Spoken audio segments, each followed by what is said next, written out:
It was awesome.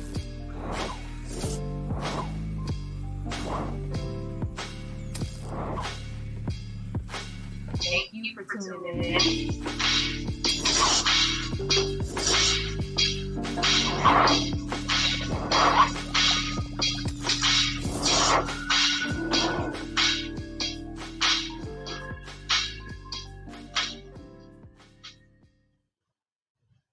Hey everybody, welcome to another episode of High Low News, where we like to talk about dope things and great people doing great things in the community in South Florida. And today is no different. I know it's been a minute since y'all seen me, but I'm so happy to restart our video series with these great, brilliant women that I'm about to bring to the screen.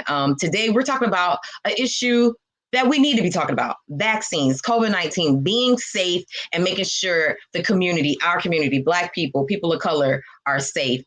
So today, I'm so happy to bring on Dr. Rosalind Osgood and Dr. Cheryl Holder. And I want you guys to know that this conversation is made possible by the I Did It campaign, South Florida.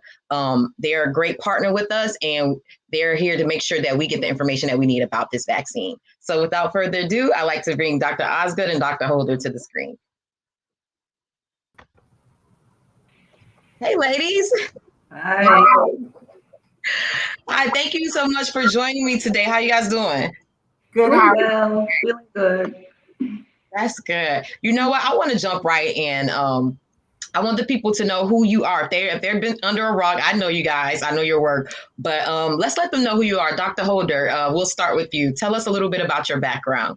Okay, well, I'm an internal medicine doctor. That's what I do. I see myself in the community working to make people well, especially in the underserved communities. Now, my title's a lot. I'm the Associate Dean of Diversity, Equity, Inclusivity, and Community Initiatives at the Herbert Wertheim College of Medicine, and I'm an associate professor. So I teach medical students, but my goal really is with the community and making sure our people get really good health care.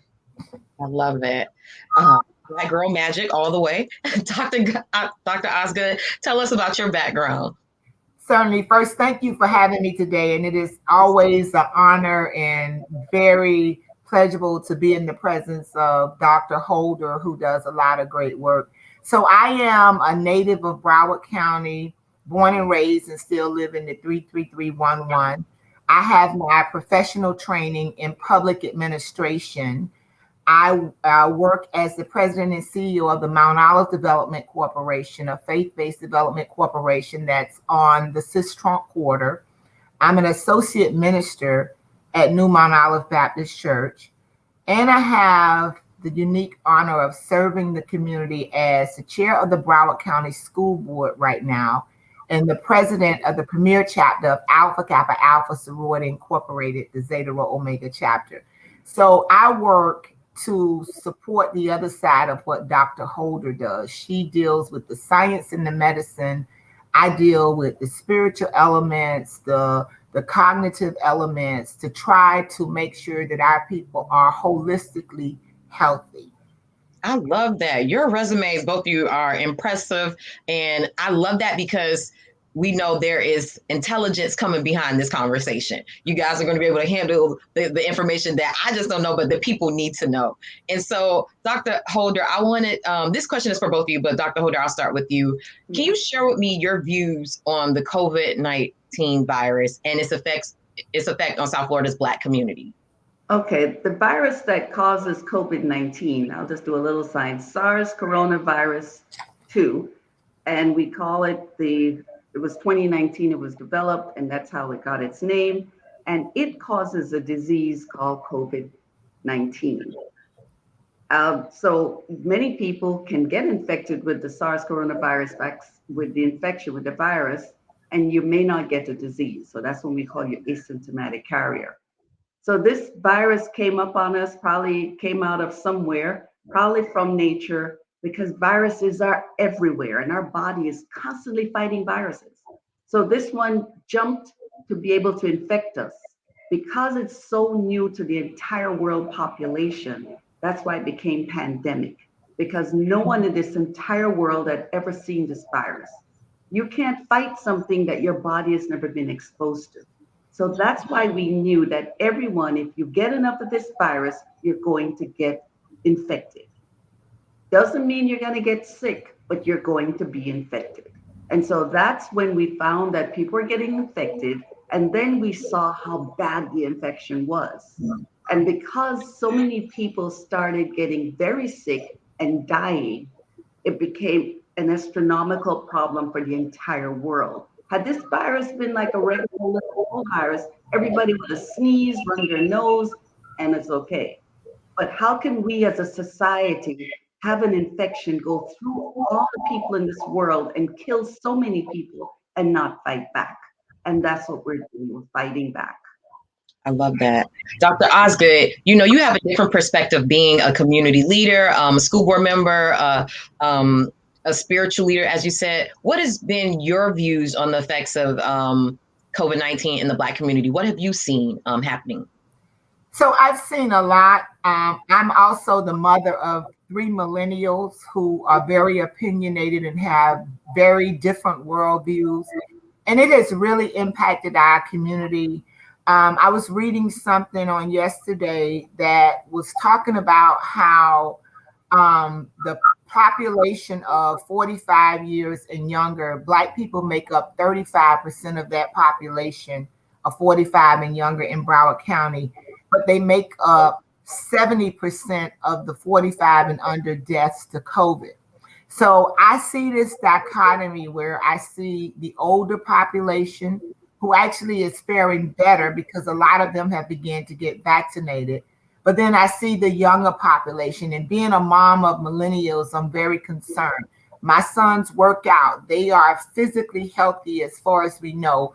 And a lot of times that fosters this myth that they're strong enough to fight all these things. And then we have the conspiracy theory that it's not real. Then we have the theory that it's something that white people are using to kill Black people. But white people are being vaccinated and they're staying alive and they're living. So I think that we have to deal with facts, and we know that the political context that we are living in, it makes everything relative to who's saying it. It's kind of a struggle for the appreciation of science and absolutes.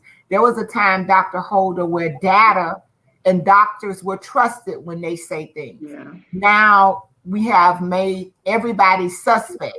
So when the doctors are telling us we need to wear masks, we need to get vaccine, they're not just waking up, coming up with this stuff. They have years of training and expertise. They're looking at things and analyzing things that we don't have the capacity to do. And they give us the information. I got vaccinated early on because I'm a Hodgkin's cancer survivor. So I have a compromised immune system. I know that sometimes I don't rest like I should. I've tried to learn how to eat better. So I have sense enough to know that if this is something that's going to help me protect myself, I need to take advantage of it so that I'm around in 20 or 30 years to see my grandchildren get married. I'm around to advocate for my children and for my community. Why take the risk? It's a big risk to put your life on the line for, and you don't have to. Yeah, our politics have turned this into a race issue. And as I tell people, there's no race. I mean, we've done the science, the genetics are there, we're all one race.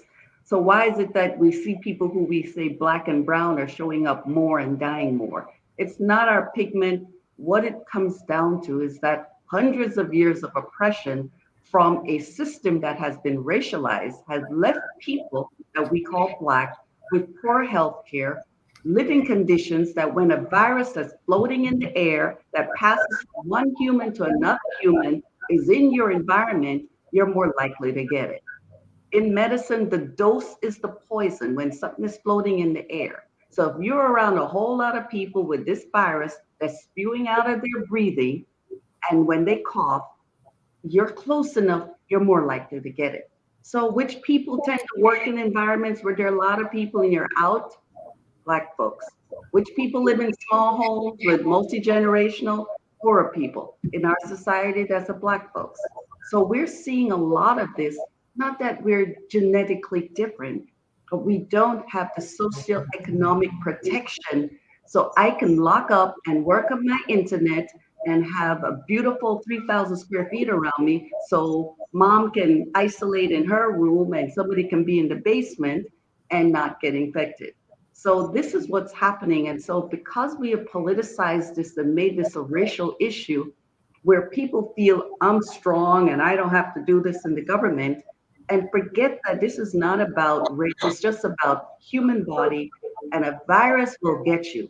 Babies get 7 cold infections a year. Are you telling me that mother didn't give that baby enough food to keep that baby strong? No, our immune system just is not primed to take on this virus. Our immune system needs to get blocked. Your grandmother would say, when you sneeze, cover your nose, cover your mouth, you don't spray it on everybody. This is so invisible and so tiny that just talking gets it out. So of course, that doesn't require an MD, PhD, or any degree to understand why masks makes sense. And so we need to wear the mask because this virus will get you sooner or later. I love the pink. I love it. I love it. And I wanted to be a part of this conversation. I'm a millennial. I got vaccinated early. I have people in my family with pre-existing conditions. I didn't want to be a carrier and to hurt them or harm them. And it was just being responsible. And I did my own research. I was a little apprehensive at first, but I did my own research. I thought about it. I spoke with people about it, and I made the decision that I feel like is the best decision. And also too, because this disease, you don't know how it's going to affect you. So I hate people say it's just a bad cold. You don't know. You could be that one person where it takes you out. And even recently, I know someone close to my family that passed away from COVID. And I'm like, I was almost shocked because in my world, everybody is about getting the vaccine and being safe and healthy. So I'm like, they didn't have the vaccine. It's like, so it's still amazing to me that people aren't trusting the medicine, even though it's here for us. And I get so much disinformation is out there. And I wanted to pivot to this point. And Dr. Holder and Dr. Osgood, I definitely want to hear your point of view on this. The Black community and our distrust with the medical system. And we know that it's a systematic racism that has contributed to it. Can you guys speak to that, understanding people's apprehension, but giving them some Real. why Real. they should overcome that apprehension? Like, yeah. I get, because it's like, I get it, but this is a different day and it's a new day and age. To me, this is my thoughts on it, but I would love to know you guys, like from your work, why people, the history is that, but why they should still take this seriously. Right. I agree. And I feel the pain and I understand that it is reasonable. Any new medication, these are the right questions to ask. And I tell all my patients, everybody I meet, these are really good questions. You shouldn't just take a vaccine without asking these questions. Now, are you open enough to understand and take the information and look at the risks, the benefits, and the alternatives? Because that's all I'm asking you to do. What are the risks? What are the benefits? And what's the alternative? So don't take a vaccine immediately till you ask those questions of your doctors and you do the research. The risk of not getting this vaccine is real high because you nailed it, Jamie. You or Janae, which one is it? Janae, you nailed it. You don't know what's going to happen to you. I don't know until you get this infection how sick you're going to be. And I tell moms, I tell everyone, you have a sick child or you have a sick adult whose life is also impacted. This is not just, oh, they go run off. You're going to be 14 days in the house. You can't work, everybody. And they could be so sick that they could be months and months and months of caretaking if they survive. So this is the risk. Do you want to take the risk? What are the benefits of not getting infected and getting the vaccine? Is that you're getting exposed not to the virus, you're getting exposed to something that goes into your body and tells your body how to make fighting cells. That something then gets dissolved by your body and does not go into your DNA, more than likely doesn't cause any effect. Now, I will be honest with you, we don't know 20 years from now what's going to happen with any vaccine. We know that same reason, I don't know what's going to happen 20 years from now with the virus. I'm taking my chances with the vaccine because I don't even get the virus when I get the vaccine. While if you get the virus, you're getting a whole bunch of those viral particles. What's going to happen with 20 years of all that virus in you? So when I look at the risk and the benefits, I am going to be protected from illness and severe disease if I get the vaccine. Short term, huge benefits. Long term, I don't think there's any major thing looking at the science. And also, I'll only have one little thing to worry about rather than a whole viral infection that's been running from my brain all the way down. I'm not dealing with that. So, risk, benefits, alternatives, there's no alternative. There's no fighting power in your body. You didn't fail when you got the vaccine. It's not that you didn't fight enough. It's not that you didn't eat right. This is how viral infections that no one has ever seen works. It's just like, that's how science is. And Dr. Osgood, what are you telling people when you hear, well, you know, the history of vaccines and the Black community, the Tuskegee experiment? I know you're probably hearing certain things because you're working with people in the community. What do you say when people bring that point up? So when we talk about history, and we do quote a lot of times, you know, I'm a millennial born in the younger generation. So sometimes when I'm talking to my millennial peers and they quote parts of history, we have to have a conversation about the totality of history and the times that we live in. Certainly, we all know the Tuskegee experiment. We know the different disparities when we look at healthcare facilities in our communities and all those things. Those things are legitimate. When I was growing up, there were very few doctors of color. So now, as a millennial in this generation, I see people that look like me working to create these vaccines. People like Dr. Holder that's telling me about the risks, the benefits, the alternative. People that look like me that are part of the solution, sharing information in Creole. You know, I have Dr. Toussaint, who's Jamaican. So you see a wide variety of people of color from across the diaspora who have gone to school, been trained, have the intellectual capacity to tell you about this disease, the impact, and they're saying, be vaccinated. So let's say I don't trust white America. Let's say racism, we know it's real. We've all been fighting for anti-racism for years, okay? But I have a lot of people that look like me that are a part of this conversation, a part of this work. So if I'm not gonna trust the system and the white people, can I not trust what people that look like me are telling me, people from my community?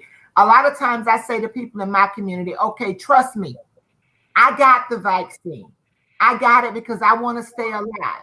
I work a job where I work with people with pre-existing health conditions. I don't want to take a chance of making them sick.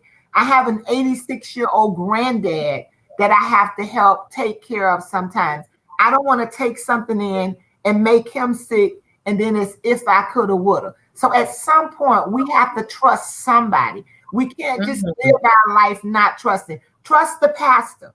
You know, we going to church every Sunday. The pastor's saying, get vaccinated. They're giving vaccines out at the church. This is the person that spiritually is supposed to care for your soul, and they're saying, get vaccinated. Sometimes it's a disguise. It's fear that's hidden behind these macho faces and ignorance. You know, I don't really know about something. I'm not really sure about that, so I'm not going to do it. Well, as Dr. Holder put, and I wrote that down, what are the risks and what are the benefits? And then sometimes I have to get real because I am a mom of two handsome sons and one gorgeous daughter. So at some point I had to have the conversation with my sons about using condoms, why you need to use them, the risk and the benefit of using it. Because if you get a baby, you're going to take care of it. You could get chlamydia, gonorrhea, and all the other stuff that come along with that. Or you could simply use the condom and protect yourself from all of that. And it's the same kind of concept. If I get the virus, and let's say that COVID is made up, okay, let's say the coronavirus is made up. If I get the vaccine and it's made up, it hasn't done me any harm. But if it's not, and it's real, at least I have something to protect myself. It's so basic to me, as Dr. Holder said, you don't need a PhD or DPA. It's just basic common sense. Ultimately, I got vaccinated because I want to go back to church. I miss my church family. I want to protect my grandkids and my kids. I want to be able to serve in my community without making somebody else sick. And I got to be alive, for another 10 years. I'll be 56 in a few months. I might get married again before I'm 60. I'm not doing it after 60, Dr. Holder. I have to be alive and strong in order to do that. So if I'm going to stay alive, I got to get the help, the things that's going to help me stay alive. It's so simple. Yeah, I definitely didn't want the infection because you get brain fog. I've seen enough of my patients. I make my money and my life and everything I do with how well my brain works. And I don't even want 2 minutes of brain fog because you see my patients who've had brain fog and it takes them a while to come back around. Wow. The patients who've had strokes. So I've seen the long-term effect of, and I don't know if it'll happen to me, but for folks who tell me Tuskegee and all this stuff, I said, but there are other examples. Look at HIV. If we didn't take the risk with HIV and all those medications, we would not be alive where we are now. Yep. Diabetes. Look how much we've improved with diabetes, high blood pressure, heart disease, stroke.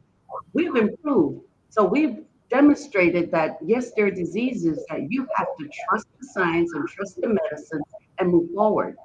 This is an example of like HIV, of tuberculosis. 50 years ago, folks were dropping dead of tuberculosis. That floated in the air. Now we can treat that and people are alive and you don't see tuberculosis around.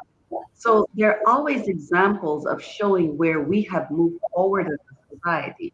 But yes, you have asked these questions. Find the messengers. It doesn't mean you make a decision, yeah, this happened in the past, and I'm not going to do this, and I'm going to be skeptical of everyone.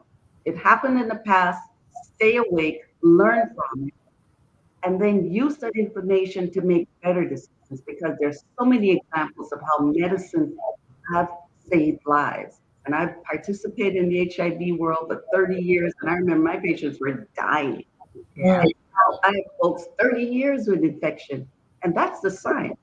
So no one can tell me that Tuskegee is going to drive everything. No, we can change, and this vaccine has shown an opportunity. And all of this had happened too fast. I'm like, that's how all vaccines should have been. Because this happened this way doesn't mean it's bad. This is when fast is good because we had political will and we put money behind it. And I say, if we put political will and money behind so many of our health problems, Black folks wouldn't be so sick. So I am like, let's take this vaccine as example and jump on it and tell governments and everybody else, the way we did coronavirus is the way we're going to do diabetes in Black folks, is the way we're going to do jobs in Black folks, political will and some money. And we can solve a whole lot of problems. I love that. And I love how you guys made the comparison to HIV and the medicine that was developed over time. And honestly, how Black people weren't even involved in those initial studies and how we were dying at higher rates. And so I love how you made that comparison. I would like to hear you guys' views on when people say, well, if I get the vaccine, I could still get the virus. And I know people who got the vaccine and still got the virus, or they got the vaccine and they got sick. What do you guys say when people bring that up as a rebuttal to keep them from getting the vaccine? Vaccine worked. We were honest. This is one vaccine we're incredibly honest about. We said this vaccine protects you from death and severe disease. The people who are dying from this were unvaccinated. That's the one thing that I have proof showing. Now, the vaccine also, we were very honest. We didn't say 100%. No test result, no doctor came on and said this vaccine is 100% protective. We said 90-something percent. That means there are people out there who do not mount a response to the vaccine that's enough to fight off the infection. That's why we also said wear a mask, hand wash, do your distancing, avoid these situations until we had a whole lot of people vaccinated. I really am very happy that the vaccine has worked so well because we never said it was going to protect you 100%. It said from death and from severe disease. And so far, we've been on the money with that. So that's what I tell folks. Now, it means, again, that you get vaccinated to get your body ready to fight. That's all it is. And the more you have some fighting cells, the more likely you are to fight off any variants that pop up. The vaccine was also developed with the Wuhan strain. If we had gotten vaccinated early when we did, we wouldn't have had this new Delta variant to deal with because more people would never, if the virus doesn't replicate, the virus won't change. It's that simple again. So the more you have people to get infected and replicate, the more likely your virus will change. This virus is like humans, it wants to live. So it's going to try and change up to try and find a way to keep beating that human so it can continue to live. We need to come together and put up that defense with the vaccines, with hand washing, with the mask, so that virus cannot find another human body to replicate. And that's how we squash it. And Dr. Osgood, what do you say to that? So I did it. I got the vaccination. After my second shot, I had to rest for 2 days. I had something in my body that's normally not a part of my body. If I switch the brands of the coffee, I'm a coffee drinker, I could have a similar reaction. I put something into my body. I can eat a food. I haven't eaten pork other than breakfast bacon in maybe 9 or 10 years. If I ate a steak right now, it's going to make me very, very uncomfortable. So when you do the comparison with these kinds of things, it makes the conversation more real and more mute. I'd rather be in bed for 2 days while my body is making an adjustment and strengthening itself with something to help me fight than getting the COVID virus, the coronavirus, and being in the hospital for 3 weeks on a ventilator, can't move, can barely talk. Doing the I Did It campaign, it allowed me to create job opportunities, and I was very strategic in hiring young people. And one of the young men who has been working with me for the last 3 months on this initiative was missing for 2 weeks. We finally found him. He was vaccinated. He's in the hospital with COVID. Why? Because he continues to hang out because he got the shot, stopped doing his mask. He's hanging out in environments with large crowds of people and his friends who are not vaccinated. And now today, he's so sick that he's not even strong enough to talk to me. That's not what I want for anybody in our community. That's not what I want for young people. I am a mother. I'm a nurturer. I do everything I do today so that my millennial peers can have life better than I had life. They can have advantages and access to things that I didn't have. As we think about this whole thing of racism and how it creates these generational disparities, it's going to be my millennial peers that make this world an anti-racism place. And I think even with that, Dr. Holder, we've moved the needle where we will get people to talk about equity now. And we know that equity is equal opportunities, okay? But anti-racism is equal outcomes. So we're headed in the right trajectory where we have access and opportunities. That's why we have a lot of Black doctors that are medical doctors. And many of them are not just working for other people. They're in their own professions, their own practices. They're hiring other minority people to work there. So we have had access to some things that we're moving forward, but we still have the same outcomes. We're leading in all the health disparities. You know, we see the breakdown of our families. We look at mass incarceration. We're the face of that. So although we're heading in the right trajectory, if my millennial peers are not alive in 10 or 20 years, or COVID has damaged them so bad that they can't speak truth to power, they can't stand up and tell people why Black Lives Matters is a movement, not an organization, a movement, then we don't have any future. It's literally this corona pandemic is threatening the future of Black people because our young people are our future. So I have to sound my voice. I have to pave the streets. I have to have a mass ministry. I have to say, I got the vaccination. I need you to be vaccinated because you're the future. And at the end of the day, if at an older age, I need to be in a hospital, a nursing home, I need some kind of assistance. It's my millennial peers that's going to provide that help for me. The next science, who knows? It could be a young person that ultimately finds a cure to some of these things that we've been talking about. So it's so critically important that we protect our future and that we get vaccinated. And those of us that that we wear our mask until science is real. How do we let somebody convince us that science not real? Science is real. That's what you shouldn't trust, what you shouldn't believe. It's not even, you don't even need science. How do we let somebody convince us that if something is floating in the air and we protect the areas where it comes through, doesn't make sense?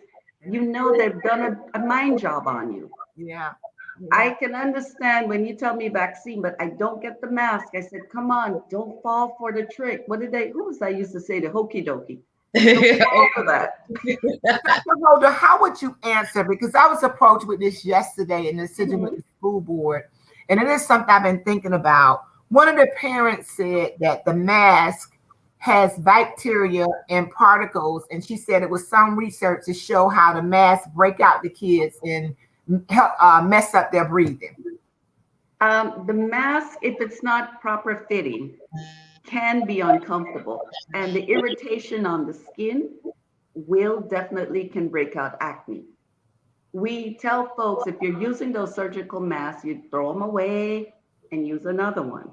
So it should not get dirty that the bacteria is going to cause a problem. The oxygen molecule is so tiny that it gets through those little openings in the mask. Where the mask may block the coronavirus, it doesn't block oxygen. So there's no carbon monoxide poisoning, there's no poisoning at all. Surgeons, we do surgery as doctors hours on end in these masks.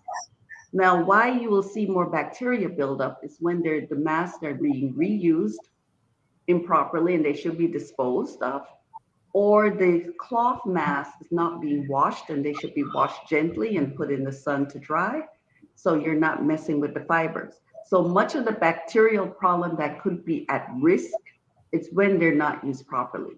Doctors spend 8 hours in masks sometimes or more, and we're not dealing with this. Children will do fine if the mask fits properly, and not give them these soft cloth masks that is going in them. Have something that has a little the nostril, a little space that fits behind the ear, that's comfortable, and they can have the exchange and wash it or dispose of it, and you won't end up with these problems. So masks work. I love that. I didn't even think about all those points that you were making, but I'm so happy that you brought that up, Dr. Osgood, because that's something else that you see people talking about. Man, today was such a dope conversation. I am so happy because you guys broke it down. You're trusted in the community. Black women are it to me. So I'm like, Black women, smart Black women are saying it. I gotta listen. So I'm hoping that people watching it are saying that too. Ladies, how can people follow you on social media? How can they get in contact with you if they want to know more or connect with you? Dr. Osgood, I'll start with you. Certainly. So I'm on social media, on Twitter as Reverend Roz, and you have to spell that all the way out. On Instagram and IGTV as Dr. Osgood. On Facebook as Rosalind Osgood. I'm on Snapchat, but I'm not going to tell that handle because that's how I see what all my kids are doing on Snapchat, being in disguise. And anybody can always call me at 954-261-4398. 954-261-4398. I love it. And Dr. Holder, how can people stay connected with you? I work with a group, Keeping the Faith, to fight COVID-19. And we have a Facebook group. We also do Zoom meetings, and we're doing one tonight and tomorrow night. And you can see us on Facebook. Our Instagram is at Keeping the Faith to fight COVID-19. And our Facebook is Keeping the Faith 2020.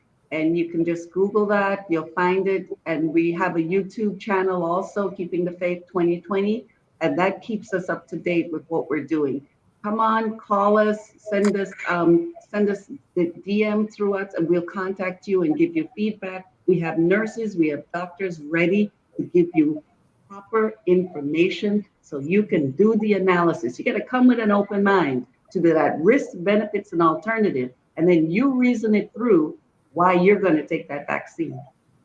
I love it. Thank you again, ladies, for having this important conversation with us, for keeping it so real, keeping it so 100. And I thank you for informing our community because we need this information most. I really appreciate you for taking time and sharing it on High Low News. I appreciate it. You guys are welcome back anytime. I love this. You guys. Thank you. Thank you for Great talking to you. Yes, and thank you for giving me this honor to be with Dr. Holder today.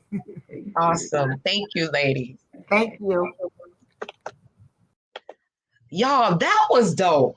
If you're still skeptical, I don't even know what else to say to you at this point because you just had two Black queens break it down for you. It don't get no better than that. You know, guys, thank you so much for joining us again. This is a partnership with the I Did It South Florida campaign. Their website is at the bottom. You can get all the information that you need about this this vaccine, this virus, and where you can get tested, where you get where you can get vaccinated in South Florida. And so that is the I Did It South Florida campaign. IDIDITSFL.com is where you could go and check them out. And thank you again for joining us on another episode of High Low News. Follow us on Facebook, Instagram, and Twitter at High Low News. Go to highlowNewsMiami.com. Check us out. And thank you again, as always, for joining us and keeping it good with us. Bye.